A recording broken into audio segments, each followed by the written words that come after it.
Bonjour, bienvenue dans J'ai un problème, le podcast indispensable quand on a tout essayé, on n'a pas réussi et qu'on veut avancer. Bonjour Emmanuel. Bonjour Rebecca. Alors Emmanuel, on se retrouve aujourd'hui, nos auditeurs ont dû écouter probablement l'histoire de François, vous savez, ce prof idéal. On a choisi cette histoire parce que François, finalement, c'est pas initialement un professionnel de l'enseignement, c'est une reconversion. Il a eu une vie avant, il est nouvellement enseignant. Et ce qui était intéressant, notamment dans cette histoire, c'est la relation que chacun peut avoir à son travail jusqu'à devenir malade, voire inapte. J'en profite pour vous demander, parce que le burn-out est un de mes sujets, le burn-out avec Palo Alto, ça donne quoi? Alors le burn-out avec Palo Alto, ça sort déjà d'une norme qui, de mon point de vue, est une norme qui entrave en fait la résolution, qui est une norme qui dit que le burn-out est un épuisement presque physique, enfin psychique aussi, mais que c'est de l'ordre de l'épuisement.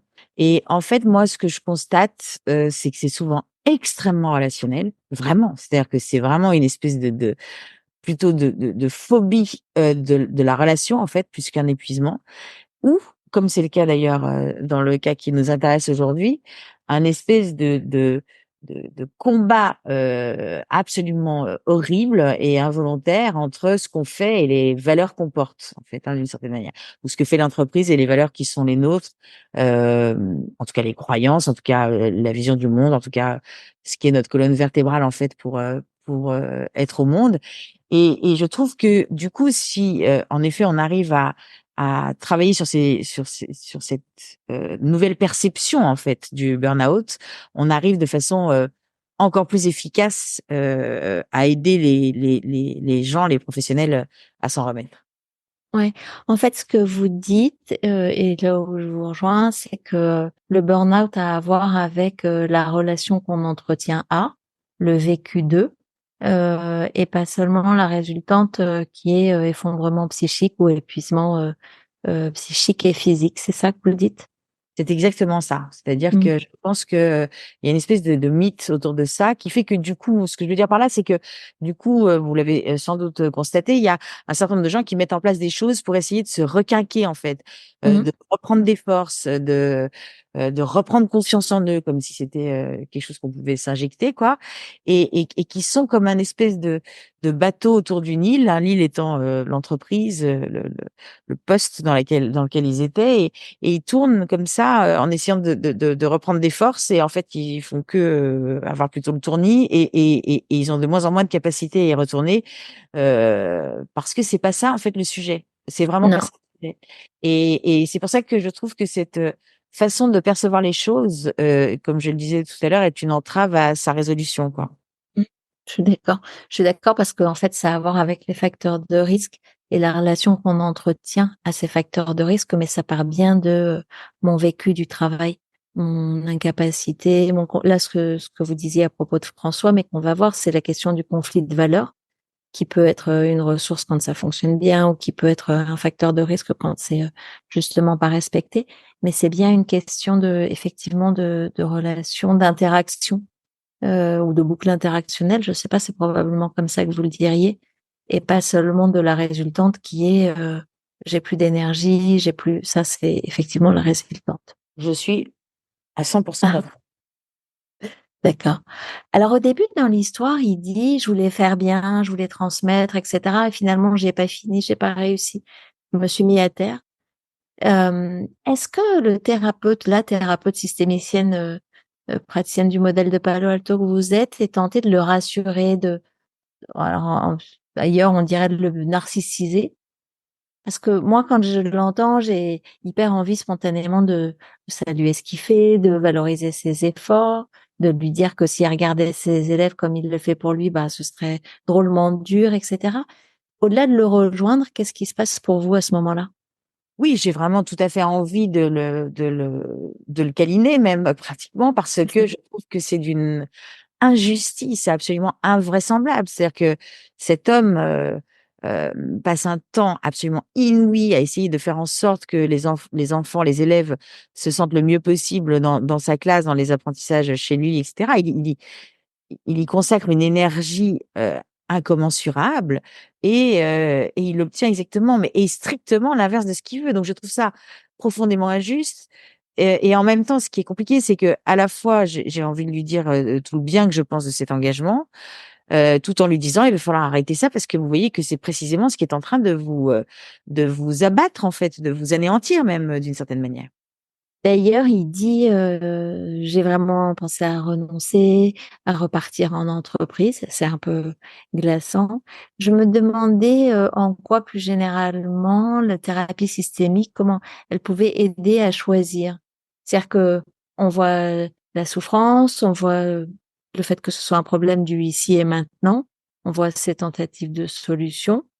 Mais par exemple, si sa demande avait été aide-moi à choisir, qu'est-ce que vous auriez fait? Eh bien, on aurait, ce que je lui dis à un moment donné d'ailleurs, hein, on aurait fait ça de façon plus détaillée. C'est-à-dire que on aurait regardé en effet quels étaient les risques, les inconvénients et les renoncements, s'il décidait de réaccoster sur l'île, en l'occurrence, si ça avait été quelqu'un qui ne travaillait plus, hein, ou s'il repartait. Lui, bah, on va lui poser la question de savoir est-ce que, en effet, vous voulez continuer à faire ce que vous faites avec les risques, les inconvénients, les renoncements qu'on a déjà, parfaitement, identifiés ensemble? Ou est-ce que, en effet, vous préférez partir, quitter cette île? Et là, il y a aussi des risques, des inconvénients et des renoncements. Et c'est en faisant, vraiment la liste précise de ces risques, de ces inconvénients et de ces renoncements dans chacune des 2 branches de l'alternative qui s'offre à vous, c'est en les regardant que vous pourrez, au fond, choisir ce qui est le moins douloureux pour vous. Parce que je crois que c'est en ces termes que ça se pose. C'est pas du tout, une liste de plus et de moins, c'est vraiment une liste, des choses les plus horribles, quoi. Donc les inconvénients, c'est tout ce qui est matériel, les risques, c'est ce qui peut arriver, qui est pas sûr, mais quand même, on pense que ça peut arriver, donc ça fait peur. Et puis les renoncements, c'est, tout ce qu'on n'aura plus jamais, en fait, ou en tout cas, pas de la même façon. Et donc c'est vraiment un outil qui aide d'une certaine manière à savoir la plupart du temps, ce à quoi il est le plus douloureux de renoncer ou ce à quoi il est le moins douloureux de renoncer. Je dirais que la plupart du temps, face à ce choix, on a soit à choisir en effet entre 2 renoncements, soit à choisir entre un renoncement et un risque. Et à chaque fois, c'est vraiment des choix très douloureux. Mmh mh. Mmh. Est-ce qu'il y a un deuil, en fait, est-ce que le travail que vous faites aussi, c'est d'aller travailler, le deuil de la douleur ou l'acceptation de la douleur? Plus précisément, avant ça, parce que donc ça, il va falloir en effet y aller, mais avant ça, au moment où en effet, on aide les gens à faire un choix, sachant que bien entendu, on va donner juste les contextes pour qu'ils puissent faire le choix et en prenant leur temps, hein. On leur dit souvent qu'il est urgent de ne pas choisir pour l'instant. Hem, on va plutôt les aider à faire voler un drone sur une des 2 branches de l'alternative. Parce que la plupart du temps, ils n'ont identifié, ils n'ont, envisagé qu'une des 2 voies, celle sur laquelle ils sont, hein, la plupart du temps. Et souvent, ils ont pas regardé ce qu'on vient de dire, heu, de façon très précise sur ce qui pourrait se passer d'épouvantable si, en effet, ils choisissaient l'autre voie. Et la plupart du temps, notre premier travail consiste à vraiment aller identifier cette voie-là, aller la regarder, aller l'arpenter, comme on peut en fait, pour qu'ils puissent faire un choix en connaissance de cause. C'est en fait ça l'idée, c'est que souvent, ils peuvent pas faire de choix en connaissance de cause parce qu'il y a qu'une des 2 branches qu'ils ont vraiment, regardé, envisagé. C'est comme si vous alliez effectivement, regarder en face chaque pire cauchemar et permettre de valider un choix ou en tout cas de circonscrire ce qui est acceptable, ce qui l'est pas et cetera, mais partout. Partout, en tout cas dans les 2 voies, tout en leur Mmh. disant que souvent il y a pas une voie au milieu, dont tout le monde rêve, hein, Mmh. avec des aqualicornes et des coquelicots. Je veux dire, la plupart du temps, cette troisième voie, elle n'existe pas. C'est celle qu'ils aimeraient. Ils aimeraient une voie au milieu qui n'aurait aucun des inconvénients, des risques et des renoncements de chacune des 2 voies qui s'offrent, à eux. Et en fait, en étant dans cette oscillation permanente, au moins cérébrale, ils ne récoltent que les inconvénients des devoirs, en fait, cumulés, ce qui est quand même tout à fait dramatique et ce qui fait que souvent c'est ce qui génère leur souffrance. Donc, hem, vraiment l'idée c'est, de se dire, cette deuxième voie qui est envisageable, enfin qui est possible, si vous ne l'avez pas regardée pour l'instant, c'est qu'il y a des choses, en effet, comme vous dites, des choses assez épouvantables, quoi, des voilà, des ronces, des écueils, je ne sais pas, euh, voilà, des risques tout à fait énormes, et il faut qu'on les regarde en face. Et une fois qu'on aura regardé ça en face, alors vous serez prêt à Mm. choisir ce qui est le moins douloureux pour vous. Et alors, ce qui est marrant, enfin, en tout cas, ce qui m'a fait sourire, c'est que assez vite, il vous dit, bah, alors voilà, mon inspectrice m'a envoyé, etc., etc. Et vous lui dites, bah, oui, mais comme elle vous a dit, finalement, je vais explorer ce que vous avez mis en place et je vais vous proposer de faire l'inverse. Je me disais, parce qu'il y a un côté un peu magique dans le modèle de Palo Alto. On a presque l'impression souvent, enfin, on a souvent l'impression, je crois que il y a une espèce de pensée magique, là, comme ça, ou d'un geste un peu mécanique, facile mais magique qui permet de tout résoudre. Est-ce que vous spoilez pas un peu le truc quand vous lui dites je vais vous faire tout l'inverse? C'est-à-dire que je sens surtout dans cette thérapie, dès le départ, à la fois qui vient sous contrainte, ce qu'on appelle la contrainte, nous, hein, c'est sa supérieure hiérarchique, hein, c'est l'inspectrice qui l'envoie. Donc c'est C'est intéressant que vous souligniez le envoyer sous contrainte, parce que moi, effectivement, en lisant l'histoire, j'ai eu l'impression qu'elle lui donnait une piste, mais pas qu'elle l'invitait à. Or, en fait, vous, quand vous êtes dans le cabinet, c'est un patient qui vous est envoyé, c'est un patient qui est sous contrainte et que vous allez donc devoir clientéliser, me semble-t-il. c'est ça. Qu'on va devoir mobiliser en effet. C'est-à-dire que moi, à partir du moment où un hiérarchique envoie quelqu'un, même très gentiment, hein, je ne dis pas que c'était méchant, mais même très gentiment en consultation, de la même façon d'ailleurs que quand un conjoint envoie un autre conjoint en consultation, de même que lorsqu'un parent envoie un enfant en consultation, moi je suis toujours extrêmement méfiante parce que je me pose la question de savoir qui a envie du changement. Et je sens en même temps que c'est quelqu'un de très cérébral et de très accroché à sa vision du monde. Je le sens assez rapidement, la façon dont il me parle de son métier, hein, il en parle d'une façon quasi sacerdotale, en fait. Mm. Et je vais pas enfin comment dire, je vais pas lui vendre autre chose que quelque chose finalement d'assez radical qui va consister à arrêter de faire ce qu'il fait. Moi, je le dis assez souvent d'une façon générale à mes patients, je le dis en présentant mon cadre, hein. Je leur dis en fait, c'est vraiment très important qu'on se mette d'accord sur le fait que cette thérapie n'est pas très confortable. Je vais vous demander de faire des choses pas faciles, des choses qui souvent vont vous paraître très bizarres, en tout cas comme allant à l'encontre du bon sens, parce que très souvent les gens qui viennent me voir pour un problème, ils ont déjà essayé de faire plein de choses tout à fait intelligentes et qui n'ont pas Mm. fonctionné. Et donc, sinon vous ne seriez pas là. Et donc, moi, je le dis assez rapidement. Et donc, je ne considère pas que c'est spoiler. Je considère que c'est être honnête et leur dire les choses assez rapidement. Parce que c'est vrai que c'est pas confortable un virage à 180 degrés. Mm. Ce qui est étonnant aussi dans l'échange que vous avez avec lui, c'est que on a l'impression que vous n'avez pas vraiment envie de le convaincre, en fait. Non, en effet, parce que comme je le disais, donc il est sous contrainte, hein, donc pour moi, ça veut dire que il fait ça aussi parce on lui en a donné l'ordre. Je sens qu'il est très, comme je le disais, très accroché à un certain nombre de principes. Je sens qu'il est accroché à un certain nombre de principes et je me dis, si j'essaye trop de le convaincre pour, d'une certaine manière qu'il accepte, voilà, de faire le virage à 180 degrés, je vais clairement perdre la relation, parce que je vais monter en escalade symétrique, en fait. En essayant de le convaincre que, sa vision de son métier n'est pas la bonne. Et donc, je suis plutôt ce qu'on appelle, nous, en thérapie brève et stratégique, je suis plutôt en fond de chaise avec lui, hein. Je suis pas, en effet, parce que je sens que ça servira à rien si ce n'est à aggraver son manque d'enthousiasme à être là, en fait, hein, d'une certaine façon. Mm. Ok. Et la suite nous donnera plutôt raison, en effet. Quand vous dites, juste pour les gens qui écoutent, qui sont pas thérapeutes, escalade symétrique, est-ce que vous pouvez redire en deux mots ce que c'est? Et front chaise aussi, c'est intéressant. Alors l'escalade symétrique, c'est vraiment cette idée que, bah, moi je vais lui dire: «Mais enfin, voilà, il faut pas que vous fassiez ça» et lui il va me dire: «Bah si, parce que je vois pas comment je pourrais faire autrement» et là je vais dire: «Bah non, bah vous avez tort, c'est pas comme ça qu'il faut faire» et là il va me dire: «Mais vous êtes vraiment une thérapeute qui comprend rien» et là je vais dire: Mmh. «Vous êtes un prof, complètement débile» et à la fin, ça va complètement exploser, quoi. Et je sens qu'il y a quelque chose de propice à ça, en fait, pour les raisons qu'on a vues, avant et donc le problème de l'escalade symétrique avec un patient, comme avec un adolescent, comme avec n'importe qui, c'est que quand on est en haut de l'échelle, tous les 2 au fond, on tombe à un moment donné et on se fait mal et la plupart du temps, on fait mal à la relation. Donc comme mon objectif, c'est pas qu'il aille plus mal, c'est déjà qu'il est pas très bien, j'évite ça.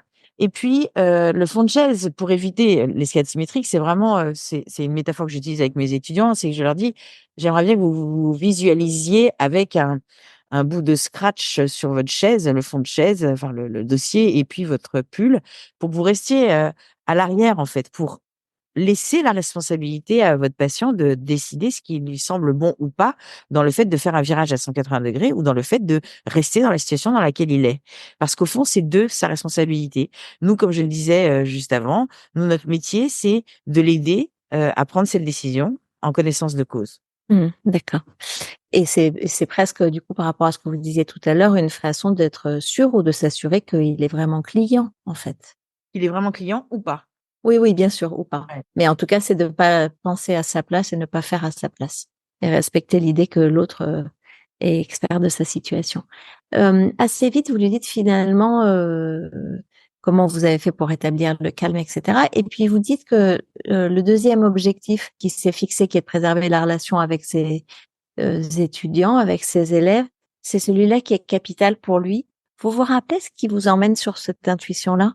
Ce qui m'amène à cette intuition-là, c'est que la problématique d'un point de vue interactionnel, elle se situe exactement ici. C'est-à-dire que les élèves ont perçu que cet enseignant tenait à ce qu'il le considère comme juste, à ce que, il considère que, c'est un prof, qui est sympa, à ce que au fond, il l'estime, comme étant, un être humain qui ne commet pas d'injustice, quoi, qui est quelqu'un de gentil, en fait, d'appréciable. Interactionnellement, c'est vraiment là que ça se passe. C'est-à-dire que les élèves ont cette capacité, quand un enseignant est vulnérable, à se saisir de façon extrêmement précise, de ce qui va leur permettre de gérer, le prof comme un héros de jeu vidéo, en fait.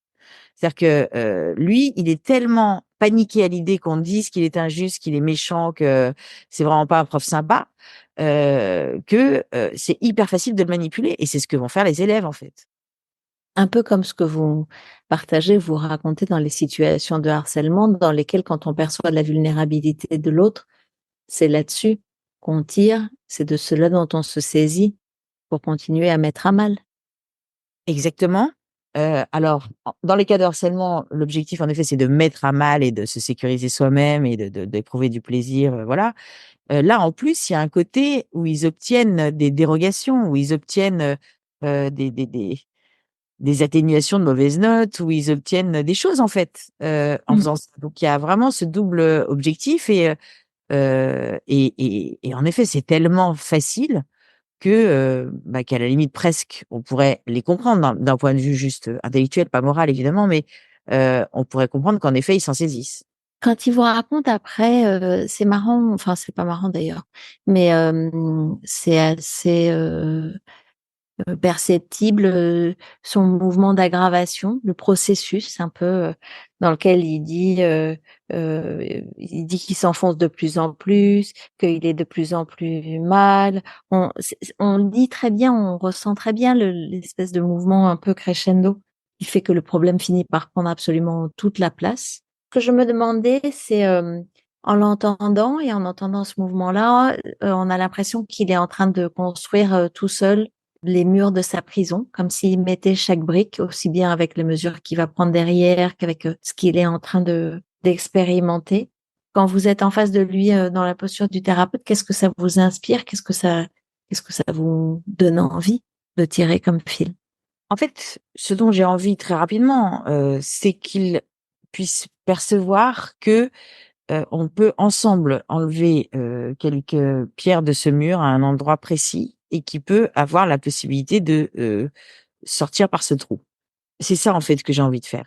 Parce que lui, en fait, quand il vient, il a l'impression que il y a aucune autre possibilité en fait, il y a aucune autre façon de faire. Et j'ajoute que, un point moi qui me semble très intéressant, c'est que, cette capacité au fond, à aggraver, la situation, en voulant exactement l'inverse, hein, c'est quelque chose, dans cet ordre d'idées-là interactionnelles, hein, que je vois moi chez certains managers, hein, Oui, qui en exactement. Mmh. et en effet, veulent absolument être, appréciés, être considérés comme des bons managers et cetera et qui font exactement la même chose que lui. Lui, il le fait, sur les mathématiques, mais il y a un certain nombre de managers qui le font sur, les consignes, sur, pareil, des dérogations, sur et qui se retrouvent vraiment, dans des situations de bureau des pleurs absolument, ingérables, en fait, hein. Mmh mh. Et d'ornières, qui les emmènent à un endroit où ils devraient arbitrer, juger, trancher, réguler et cetera. Des situations, inextricables qu'ils ont, eux-mêmes, mises en œuvre, en fait, par ces comportements-là. Pas mises en œuvre dans le sens coupable. Alors, je dis coupable parce que c'est mon mot d'après. Vous pourriez nous raconter, il est question de culpabilité un peu pour François, vous pourriez nous raconter la culpabilité dans le modèle de Palo Alto? Alors, la culpabilité, comme toutes les émotions, c'est une émotion que, il faut savoir, accueillir à sa juste valeur. Quand je dis à sa juste valeur, c'est à sa juste intensité. Or la plupart du temps, c'est une émotion assez maltraitée, hein, par, l'entourage. Souvent on dit: «Mais non, mais arrête de te sentir coupable, tu n'y es pour rien» et cetera. Ce qui est une façon de nier l'émotion, en fait, paradoxalement. Ça semble gentil à court terme, mais ça l'est pas du tout parce que ça transforme cette culpabilité en quelque chose d'encore plus visqueux, hein, parce que moi je trouve que la culpabilité, ça ressemble à une sorte de marécage dont on n'arrive pas à s'extraire, en fait et plus on essaie de s'en extraire et moins on y arrive, très souvent. En même temps, la culpabilité, c'est très intéressant parce que c'est ce qui fait qu'à un moment donné, eh ben, on va réparer, des torts qu'on a causés. En tout cas, ça peut être un socle, qui peut nous aider à dire: «Bon, bah, qu'est-ce que je fais pour réparer?» parce que, le fait de réparer les torts que j'ai, causés, eh bien, vont permettre que cette culpabilité soit moins, envahissante d'une certaine manière. Donc c'est une émotion, qui a ses spécificités et qui donne lieu, à des choses assez intéressantes. Lui, en fait, je dirais que plus que la culpabilité, lui, on est sur une histoire de vision du monde. C'est-à-dire que si on devait, au fond, dire quelle est sa vision du monde à cet enseignant, c'est qu'un enseignant doit être juste et apprécié par ses élèves. Donc c'est sa vision du Oui. monde. C'est ce que je me dis, il y a quelque chose sur, l'équité, la justice et ses valeurs cardinales. C'est presque la morale, tout son monde tourne autour de ça. Absolument. En tout cas, son monde d'enseignant, c'est sûr et du coup, clairement, comme c'est en même temps sa vision du monde et en même temps ce qu'il met en place, c'est-à-dire qu'il met en place un système qui soit 100 équitable, telle est son intention à partir de cette vision du monde. Il échoue lamentablement et surtout il envoie le message à ses élèves qu'ils peuvent le maltraiter là-dessus, en fait, hein, qu'ils peuvent se servir de cette volonté, énorme de justice pour obtenir des choses. Eh bien, il va falloir que je lui fasse faire quelque chose qui va être, d'une certaine manière, en contradiction avec cette vision du monde. Et au fond, finalement, l'alternative stratégique dont on parlait tout à l'heure, pour lui, ça va consister au fond à choisir entre le respect absolu de cette valeur cardinale, comme vous dites, hein, le respect absolu, en tout cas dans l'intention, d'avoir, vraiment des attitudes parfaitement, équitables et justes. Donc, ça, c'est la première voie qui s'offre à lui. Mais donc ça veut dire que ça va continuer. Ils vont continuer à s'en emparer parce que, voilà, parce que c'est comme ça et qu'il va pas renoncer. Et donc les modalités, le cercle vicieux va continuer à d'une certaine manière, tourner. Soit alors à renoncer d'une certaine manière à cette justice, pardon, à accepter que au fond, il y ait de l'injustice dans son cours, générée par lui, ce qui est absolument atroce, hein, et Mmh. prendre le risque en plus de du coup être considéré comme un prof, vraiment pas sympa et vraiment, hyper injuste, quoi. Il est là le choix en fait, hein. Et moi, comme je le lui dis, je comprendrais très bien qu'il qu'il préfère rester dans la première stratégie. Simplement, ce que je trouve intéressant, avec Palo Alto, c'est que à partir du moment où il décide, une fois que cette alternative est posée, de rester dans son combat pour, une équité, absolue, au sein de sa classe et au sein de son cours, il sait qu'il n'obtiendra rien d'autre que ce qu'il a déjà obtenu. Parce que ça, c'est ce qu'on a posé tous les deux en séance, quoi. Mais il le fait par respect pour cette valeur qui est extrêmement importante chez lui et c'est plus important que tout le reste.